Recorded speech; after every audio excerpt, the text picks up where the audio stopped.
Olá pessoal, mais uma vez gravando vídeo aqui no canal e hoje eu venho fazer a leitura e comentário de mais um artigo do professor Olavo de Carvalho que está nesse livro O Dever de Insultar, volume 6, Cartas de um Terráqueo ao Planeta Brasil. O nome do artigo é A Onipotência da Tagarelice. Vamos lá então, mas antes de fazer a leitura e comentário, se inscrevam no canal, ative as notificações, tá? Na descrição também eu vou deixar os meus cursos que estão com 50% de desconto até o dia 30 do 11, tá? Se vocês tiverem interesse, né, vocês estarão também ajudando aqui o canal. E também deixarei na descrição o link para o livro. Quem puder adquirir também a obra do professor Olavo de Carvalho, aproveitem enquanto ainda é possível comprar as obras dele. Bom, diz o seguinte: os signatários do recente manifesto de acadêmicos em favor da candidatura Dilma Rousseff apresentam-se com modéstia exemplar. Como professores e pesquisadores de filosofia, não ousam denominar-se filósofos, porque no fundo sabem que não o são, nem o serão jamais, mas também porque esperam que a mídia, por automatismo, lhes dê essa qualificação imerecida ao publicar a porcaria com o nome de Manifesto dos Filósofos, conferindo-lhes o título honroso no mesmo ato em que os dispensa do vexame de atribuí-los a si mesmo. Uma prática muito comum que se existe, né, no Brasil é atribuir, né, o nome de filósofo a pessoas que simplesmente cursaram uma licenciatura ou bacharelado em filosofia, tá? Isso não garante a essas pessoas que eles sejam filósofos, tá? Hoje muitas pessoas se arrogam o título de filósofos quando na verdade são meros professores de filosofia ou história da filosofia, enfim, e não possuem uma filosofia própria. Bom, futuramente eu pretendo fazer um vídeo sobre isso, inclusive sobre as influências do professor Olavo de Carvalho, né? Quais os caras que o influenciaram, porque, como ele mesmo dizia, para que você seja um filósofo, você não precisa ter várias ideias novas, você precisa ter meramente uma ideia nova. Então, o professor Olavo de Carvalho foi um filósofo, tinha uma filosofia específica, por exemplo, relacionada à interpretação de Aristóteles, né? Mas muito da sua filosofia ele aprendeu com outros filósofos e tinha uma grande influência ali de René Guénon, né? Depois eu posso trazer a leitura de um artigo do Guénon e vocês vão ver que o projeto intelectual do professor Olavo de Carvalho é o projeto do Guénon, tá? Às vezes as pessoas não sabem ou não procuram saber, tá? O professor Olavo de Carvalho teve pensamentos originais, sim, mas a maioria das indicações dele eram de escritores, né? A abertura, a possibilidade de abrir ao mercado, trazer escritores que o mercado brasileiro jamais conheceu ou pensava em lançar. Então, assim, o legado dele de indicações de obras é superior à quantidade de teses filosóficas originais. Isso é um fato, tá? Mas um dia eu vou fazer um vídeo mais específico sobre isso. A filosofia surgiu na Grécia como um esforço de aprender e dizer o ser das coisas. A palavra ser implica o reconhecimento de uma realidade objetiva, estruturada, inteligível, comunicável de homem a homem. O empreendimento filosófico volta-se diretamente contra uma tradição de ensino para a qual o ser e a realidade objetiva não contavam, podendo ser livremente inventados pela força da palavra e da persuasão. Essa tradição denominava-se sofística. Quem tiver interesse em aprofundar nesse estudo, lá no meu curso sobre o diálogo Fedro de Platão, eu falo sobre os sofistas do século V a.C., que eles precederam, e alguns estavam ali na mesma época que Platão. Eles tinham essa característica, mas conforme o Werner Jaeger, no seu livro A Paideia, É impossível pensar na existência de Platão, de Sócrates ou Aristóteles sem pensar na sofística. Ela teve um papel importante nesse desenvolvimento das ideias filosóficas. Tá? Decorridos 25 séculos, a denominação inverteu-se. O que se chama filosofia em muitas universidades, especialmente no Brasil, é a convicção de que não existe realidade nenhuma e tudo é construído pela linguagem. Quem ouse praticar a filosofia no sentido que tinha em Sócrates, Platão e Aristóteles é marginalizado como reacionário, indigno de atenção. A sofística, como o nome de desconstrucionismo, é o que hoje ostenta nos documentos oficiais o nome da velha e antiga inimiga, a filosofia. Atribuindo psicoticamente à fala humana o poder criador do Logos divino, Martin Heidegger, militante nazista aposentado e um dos ídolos do establishment acadêmico, declara: a linguagem é a morada do ser, como se o ato de falar existisse fora e acima da realidade, e não dentro dela. No mesmo espírito, Ernesto Laclau, no livro Hegemonia e Estratégia Socialista, talvez a proposta política mais influente nos meios esquerdistas das últimas 3 décadas, ensina que o Partido Revolucionário não precisa representar nenhum interesse social objetivo e nenhuma classe existente. Pode criar esse interesse e essa classe retroativamente, pela força do discurso e da propaganda. O PT, que surgiu como partido de estudantes e socialites, gabando-se por isso de ser a voz das pessoas mais inteligentes, veja o estudo aqui de André Singer, do ano de 2000, criou com o dinheiro do governo a classe pobre que o apoia e passou desde então a ser o partido dos desamparados e analfabetos, condenando os outros partidos como representantes da elite letrada. Na mesma lógica, a democracia, segundo Laclau, é um significante vazio ao qual o Partido Revolucionário pode atribuir o sentido que lhe convenha.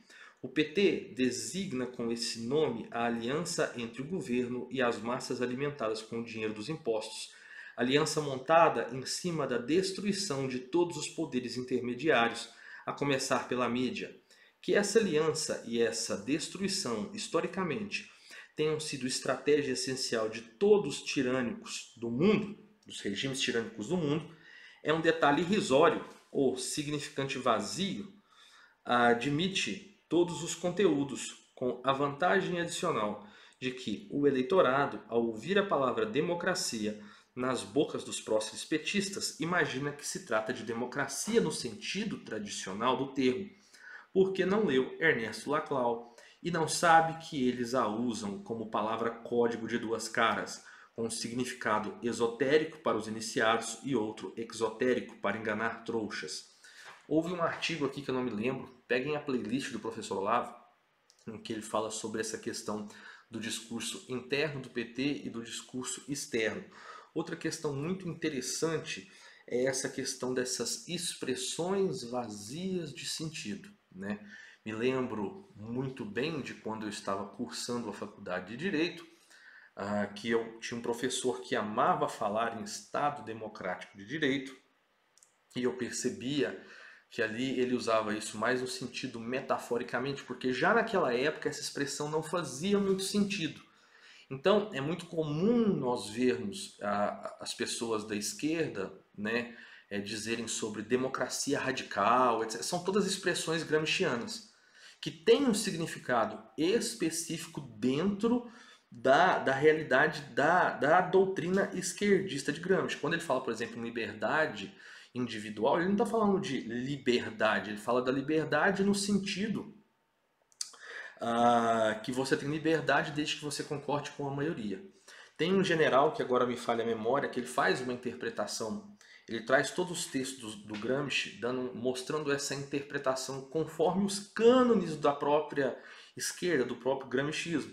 Então, essas palavras viram, como o professor Plínio falava sobre isso, Houve um outro livro que eu fiz resenha aqui no canal, que fala sobre a baldeação ideológica das palavras. Então você pega uma palavra e usa ela não como aquilo que ela realmente significa, mas você introjeta nela um sentido que muitas das vezes é o contrário do sentido original, por exemplo, como ele está dizendo aqui da palavra democracia. Então, você cria uma classe, não interessa qual é o discurso externo. O que interessa é que você acaba tendo essa língua dúplice do que é esotérico no sentido com S interno, né, e exotérico, que é o discurso para o povo.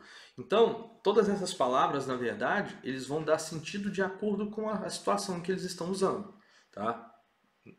Nós já vemos aí, por exemplo, a questão da liberdade de expressão, que essa palavra, essa expressão, né, a liberdade de expressão já perdeu o sentido, porque as pessoas não têm mais liberdade de expressão. Mesmo aqui nas redes sociais, em que você não pode falar certas coisas, publicar certas coisas. Então nós vamos criando lá o 1984 do Ministério da Verdade. Então não interessa a palavra, a palavra ela acaba não expressando o que aquilo ali realmente quer dizer. Você coloca às vezes um significado totalmente diverso do que realmente é a palavra, por exemplo, democracia, Estado democrático de direito, enfim. Não espanta que os servidores das duas maiores mentiras do século XX, o comunismo e o nazismo, tenham acabado por aderir maciçamente à teoria da onipotência criadora das palavras. Essas ideologias juravam basear-se numa descrição completa e objetiva da realidade, capaz de fundamentar a previsão acertada e científica do curso da história. Quando a história as desmentiu de maneira mais acachapante, os adeptos de ambas as correntes, em vez de penitenciar-se por seus erros e crimes, preferiram redobrar o blefe. Apelaram ao desconstrucionismo e proclamaram que a realidade não existia mesmo, que tudo era uma questão de jeito de falar. Também não espanta que, nessas condições, os inimigos de ontem se tornassem amigos, unidos no mesmo projeto sublime de trocar os fatos por uma ficção verbal eficiente. É por isso que tantos comunistas e socialistas amam de paixão os nazistas Martin Heidegger e Paul de Man. Nada une as pessoas mais apaixonadamente do que um projeto solidário de ludibriar todas as outras. O manifesto, por exemplo, declara que Dilma Rousseff tem sido alvo de campanha difamatória baseada em ilações sobre as suas convicções espirituais e deliberada distorção das posições do atual governo sobre o aborto. Em que consiste a campanha difamatória? Em dizer que a candidata petista defende a liberação do aborto. E a deliberada distorção das posições atual do governo sobre o aborto consiste em dizer que o governo quer liberar o aborto. Desde quando publicar palavras bem documentadas é campanha difamatória? A lógica dessa rotulação é a mesma que o conhecido professor e pesquisador João Carlos Quartim de Moraes seguiu quando se gabou de ter cumprido pena na prisão pelo assassinato do capitão americano Charles Chandler e em seguida saiu posando de difamado ao ver que, iludido por essa declaração, da qual não tinha motivos para duvidar, eu o qualificava de assassino político condenado pela justiça. Segundo Quartim de Moraes, acreditar em Quartim de Moraes é crime. Mudar de significado no dia seguinte é um dos mais deliciosos privilégios da mentira.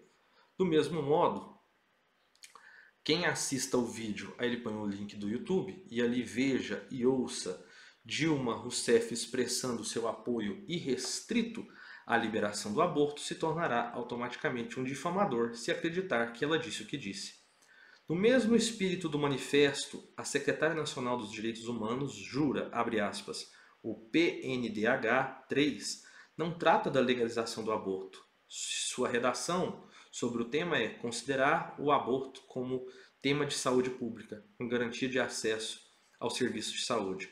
Todo leitor, no pleno uso de suas faculdades mentais, compreende imediatamente que garantir o acesso ao serviço de saúde é até mais do que legalizar o aborto. É sustentá-lo com dinheiro público. Mas compreender o sentido originário do texto é crime, porque, segundo a escola de pensamento dominante, nenhum texto tem sentido originário, nenhum. O que vale é o sentido retroativo que a parte interessada lhe atribui, quando vê nisso alguma vantagem. Os signatários do manifesto foram educados na mentalidade desconstrucionista que apaga a realidade e o sentido para lhe substituir a vontade de poder, além de Heidegger, eles adoram Nietzsche e a estratégia da tagarelice onipotente. É compreensível que nessas condições desejem ardentemente passar por filósofos, mas no íntimo se sintam um pouco inibidos de declarar que o são. 21 de outubro de 2010.